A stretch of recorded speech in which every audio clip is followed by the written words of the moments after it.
Mesdames et messieurs, bonjour.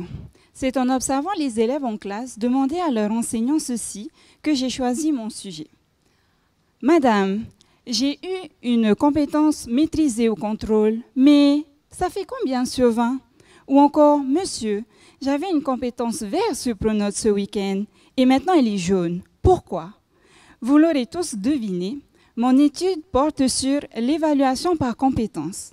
Je me suis particulièrement intéressée aux représentations et à la motivation des élèves.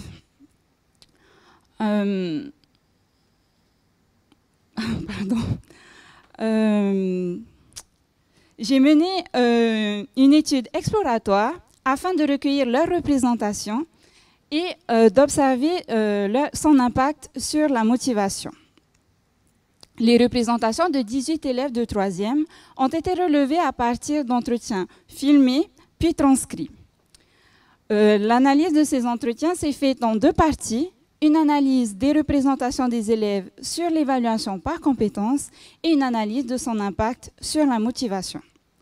Le premier constat est que l'évaluation par compétences n'est pas assez précise, car les élèves n'arrivent plus à se situer.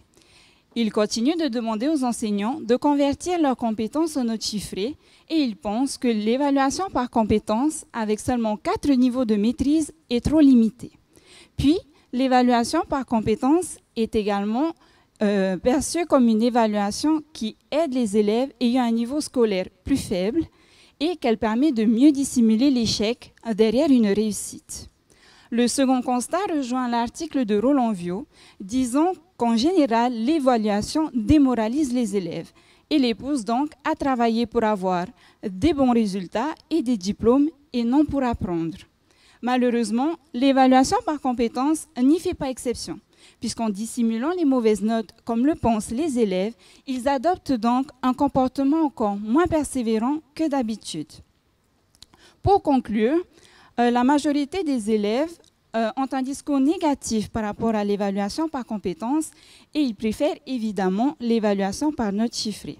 Les élèves interviewés ont donc une perception négative de cette nouvelle manière d'évaluer, due notamment à une méconnaissance de son fonctionnement et de son utilisation.